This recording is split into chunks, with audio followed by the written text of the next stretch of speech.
And the reason why is because we're always moving so fast, like so fast, that we rarely have an opportunity to really slow down and see what it is that's happening. Think about when you see a TV or a movie screen film moving too quickly. You know, it becomes a blur, just a blur of lines, and you can't tell what's happening. So if there's something in those blurs that you need to correct, fix, remove, you're not going to know because you can't see anything, right? So in order for us to be able to truly identify what some of the things are that we want to fix in the day-to-day life in terms of work-life integration, you got to slow down, okay? Which, coming from me, is a bit rich because I tend to really struggle slowing down. And for me, that was the biggest impediment to actually seeing a difference in my life, was that I was so busy rushing to get to the end or rushing for a solution. I just wanted everything to happen quickly. And so I would try to implement more tools than, like, I implement 6 of these tools because if one will work in a week, then 6 should work immediately. That's not really how it worked. I actually ended up burning myself out on, like, self-care and on work-life integration. So clearly that didn't work. And it turned out that to speed up, you truly do have to slow down. And that irritated the fuck out of me, like really a lot, right?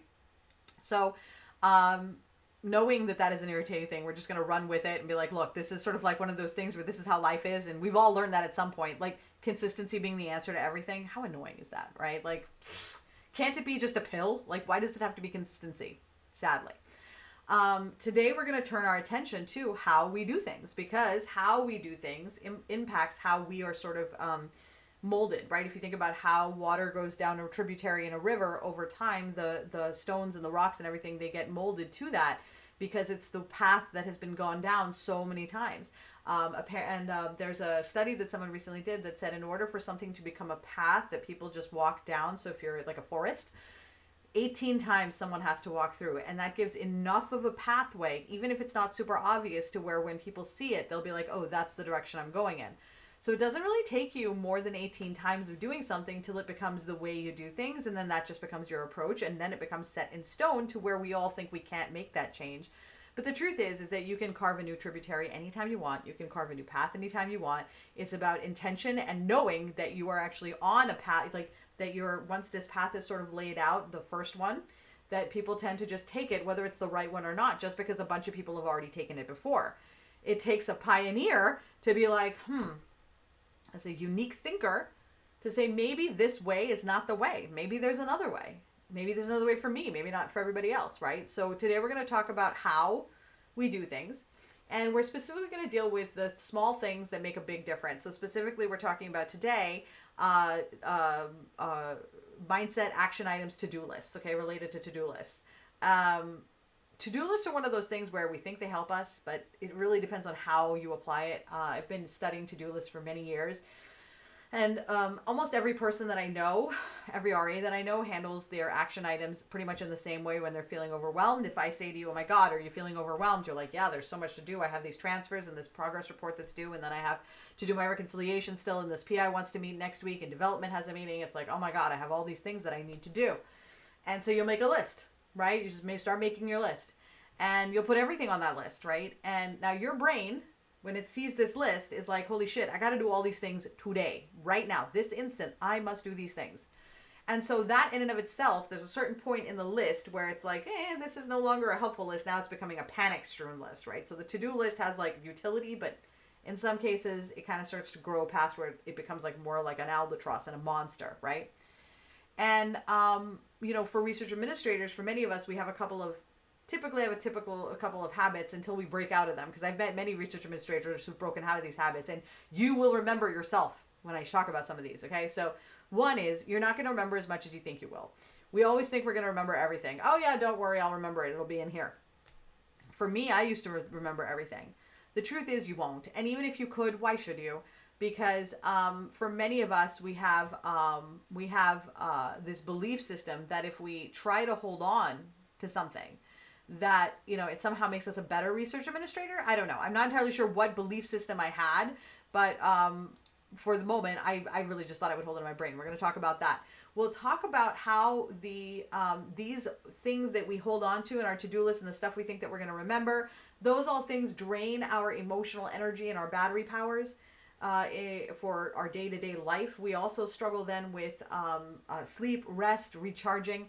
We have stories that we tell ourselves, so many, many stories that we tell ourselves about about life, the way we are, the way things are, the way this is just how it is, right? And those things are also very important because sometimes those are stories that we just say and they don't have a lot of basis in reality anymore. Those, are extremely tough. How you work starts with what you say, right? Our mindset is like super important. So let's start talking about like the stories, all right? So I want you to think about the story that you have in your mind right now, which could be true, could be false. I don't know, only you know that. But I want you to think about how did you figure out your process for research administration? Okay, so that's like the key thing we're going to talk about today. And then after this video, I want you to reflect upon that and think about how did you come up with your process. And then in the next video, we'll talk a little bit more about sort of organizing, how you may want to think about organizing the things that you already have. So when you think about how you figured out your process for how I do things, right, my way, I didn't know much about research administration when I started, and then, I started, and then I was like, okay, email is my to-do list, and then I had a master paper to-do list at some point also. Then I had Post-its, right, where it's like, okay, I'll write this on a Post-it and put it around. Then I had, various piles of paper, envelopes, task lists in Outlook, and also then in the calendar, right? So I had a lot of different ways that I managed my to-do list, and things would flow here and there, and then I would drop some things. But over time, I kind of figured out what my workflow is, and now sort of like, and when I say now, at this time period, we're looking at about, 10 years ago or so, where I was like, okay, this is sort of my way. This is the way I do things. And then I started to realize that I was running into, that I hadn't re-examined that process in a really long time, that this was just my way. And I thought about it, I realized, there's a lot of things that became my way when I was like 12 that are no longer my way because I'm now 47. So should the way that I do research administration still be the way that I do it now, when the way that I evolved it was 10 years ago, before COVID, before we were all working from home, before there was like so many things that had not yet happened when my system came in place. And my system served me for years, right? For years and years, not like years before. And then now, okay, COVID time comes, and the last 5 to 6 years have actually been the most challenging. When you start the 29, I guess it's not even 5 to 6 years, it's like 4 years, right? The last 4 years have actually been the most challenging because we moved to a hybrid environment, okay? But many of us didn't change the way that we did things. So now the way that we do things is based on a capitalist environment where you go into the office every day. But what is actually happening is we are sitting at home where there is no barrier between the two places. Now, that's not a bad thing. Like, actually losing hours of a commute is actually the greatest thing in the world to happen. But at the same time as that happens, we have to now rethink, how are we managing our to-do list? How are we managing the activities that come across our plate on the day-to-day? Because the framework that existed when we started these things was before we were working at home. And now, if you think about it, we're training new RAs. So those of us who've been doing this for many, many years, we're training new RAs coming in, and we're training them in the way we do things, which is, again, the way we did things before, that now we just migrated into here, but have now created really unhealthy habits that are leading to overwork, burnout, and a high turnover rate in our industry, okay? So one of the key things that we talked about, into earlier on was, and I want to just highlight this a little bit more, is that, as a result, we keep a lot of things in our brain, okay? And when you keep something in your brain, okay, so like I say to you, hey, I need you to do this labor cost transfer, or hey, have you don't forget to do the salary change for somebody, or you yourself say to you, I need to remember to do the effort change for that person. But you don't write it down, or you don't have a system by which you deal with these things, then now your brain is trying to hold on to that information. And when you have a phone, right, segue here, when you have a phone that you plug in, and your phone's plugged in and it's fully charged, and then you're like, okay, great, I'm leaving. So you pull it out and you take it in the car, and then you're out and about at wherever you're at. And within like 2 hours, your phone is like down to 15%, and you don't understand. You're like, why? Now, obviously, we've all had phones long enough at this point, smartphones, that we know that, you know what, there's some apps on this phone. You'll go and you'll find the apps and be like, oh, look at these 13 apps that are draining my battery power. Draining power, draining power, draining power. I'm going to turn them off, right? And there you go, done. But the hornets that show up in your brain, I call them hornets, are things that you say you'll remember. Okay, so every time you say you're going to remember something, it becomes an app that your brain has to hold on to. Bzzz, and it bzzz. And so now each time you do that, bzzz, you've got a new buzzing by your ear. that's distracting. Okay, just like at night, the mosquito who like is like flying by your ear and then you can't sleep and you put the cover over your head and then the mosquito comes under the cover and you're like, holy shit, get away from me, right? That's what these hornets are. Okay, and they're also apps on your phone.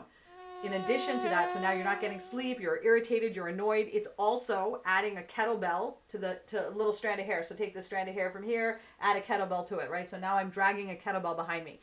So now another thing I need to remember, oops, let's attach that. So now by the end of the day, I'm dragging kettlebells and listening to bzzz. Okay, and I know this is ridiculous looking. You're like, what the heck is wrong with Vanessa? But that's actually what it feels in your soul. And I guarantee to you now, if you start to pay a little bit of attention to your day now, you'll start to see when these things happen. You will recognize when somebody is giving you a hornet, or when you gave yourself a hornet, or when you attached a kettlebell. And that honestly is the only thing that really needs to happen for change to begin, because you'll start to realize then that a lot of exhaustion is coming from the behavior of holding things in your brain. And for you to buy yourself a little bit of time and a little bit of energy, you can write these things down. Okay. As a result, we also, the methodology that we've kind of put together, that has, grown over the years pre-COVID, it also often really results in us having to redo work a lot of the times because we don't have enough sufficient flow time to be able to get things done. So we get things started, then we have to go back to it, and then we have to re-look at it, and then we get things started and do it again, and it's back and a forth and a back and a forth until, you're like, God, it's taking me forever to do this particular task. And sometimes we'll even develop aversions to it where we just won't do it because it's like, oh my God, this is too exhausting, right? You end up doing a lot of things, right? With the methodology that we have as research administrators, we do a lot. We know we do a lot. Like, I know you do a lot. But I guarantee to you, at the end of the day, you find yourself sitting there going, what did I do? I know I did a lot, but I feel like I got nothing done. And my list is, I didn't even get to a single thing that was a priority on my list, right? Did I even, and then we start to question ourselves and then this whole thing, right? Okay. That decreases, right? The enjoyment and satisfaction and fulfillment that you get out of your work. And then we always feel like we need to do just a little bit more to get ahead. Okay. And if we need to do a little bit more to get ahead, then we will overwork and then burn out and then so on, right? So that's how we approach our work impacts how we feel and whether or not we have joy and fulfillment and so on, right? Okay. So I just want to leave you with this today. These mechanisms do not necessarily mean that this is not saying that these things are bad. They're not bad. It's actually a matter, these are all really good. That's what makes us good research administrators. What we really want to think about is how are we engaging with our work activities, right? And so over the next week or so, I'd love for you to be mindful of the things that you're holding on into your brain, right? And saying, oh yeah, I'll remember that, right? And I want you to see how you feel with that. And then ask yourself the question, like, okay, what would I do with this instead? Where else could I put this that I know I will get to it?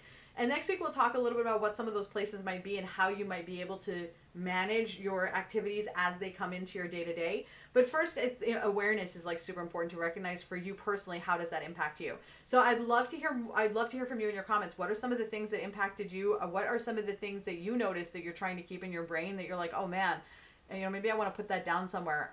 And if you have already gone through this experience where you were like, oh my God, I realized this myself and I started doing this, I'd love to hear from you as well, because one of the biggest things that is most important, I talked about this at the beginning of the video, is that we're all different, right? And so, what works for me may not work for you.